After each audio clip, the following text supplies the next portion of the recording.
Penti pemali maya mandi ba air sungai. Maya kelia, orang tua suah merik lalau jakuk sempekat ngicak kerbak baru ngingat ke ajar tau ke penti pemali kena nyeliah ke ari penusa. Serak tu, aku berkenang ke penti pemali ketiban lebuh mandi ba air sungai. Jadi penti pemali tu dikena maya tahun 60-an subak sekumbang bisik nyadi kes nyadi mayanya lebuh berkena ke sabun lebuh mandi ba air sungai. Bah itu aku ngerintai ke penti pemalinya. Dia tahu dikingat ke bala kita namanya. Kesatu, lebuh maya mandi anak sesekali muai sarung sabunnya sengapak ngili air. Tahu ludah ba sarung sabunnya ngecak antut lanjeng bakal sidak tilan ngelituk pendiang bayar. Tahu ikan pipis nak nuna mensia ke muai ngapak sarung sabunnya tadi. Kedua, nanti mandi lebuh bersabun anang agak pupuk sabunnya anyut ngili air laban antut lanjeng bakal bayar. Sigi kat nunang nanti ia nutu pupuk sabunnya. Gerinti maya malam hari sigi degayap antut lanjeng bayar ninti yang malam. Kelai korang ditunang bayar tau kedai kelai karib peninu ya. Nanti genak malam degayap antut lanjeng bayar. Peninu mensianya bekersiak ke pasir. Tilam semampai basah alu pintu bilik sueh bakal tamak angin. Kena ngelalai ke mensia bakanya ambil barungan. Alu tunu alu engkah bamua pintu. Pedau kita yang igak mana nanti nemu ngintu muai tunang antut telanjeng. Ketiga, lebuh mandi anang banget bertumbak kasih amai serta berlagu laban antu telanjang antu air rindu ke bermain ngau mensianya kenap lemai ngejung mensianya gila. Kelai kena tunang antu air mata ya berkerung serta suah nurun mandi jauh lemai ninteng ari. Nya kebuah dikumai ditunang antu air enti suah nurun mandi jauh lemai.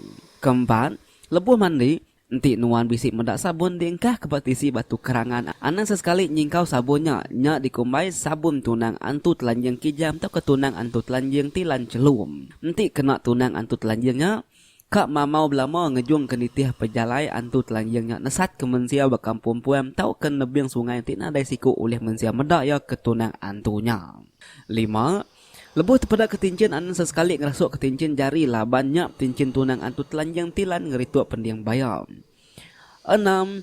Nanti terpada ke duit kertas bak dalam air tahu uji ke dulu. Hidup kenuan api udah nyak tunu duitnya tadi. Nanti duit kertas nyak ngai angus tau ke dempak api. Nyak duit antu sebayan antu karap ti labuh hari rumah antu karapnya tadi.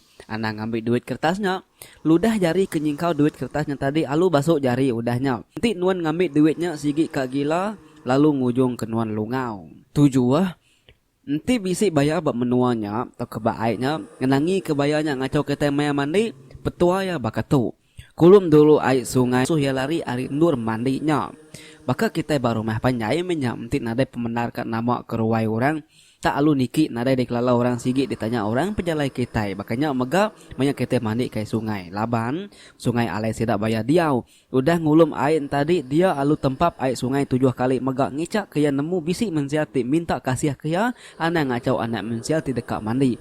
Nyak basah ngagai bayar mega. Penghidup kita iban dan semak ngebayar laban maya kelia kita iban tu terubah menjadi bayar. Ari disumpah ini manang. Jadi nyajak ditemu kuai menjadi semua ripih penting pemali lebuh kita mandi baik ke bisik bayar. Laban aku tu nampun tu si bala sidak ketuai ari sempulang karena keliak mata kayau menuanya.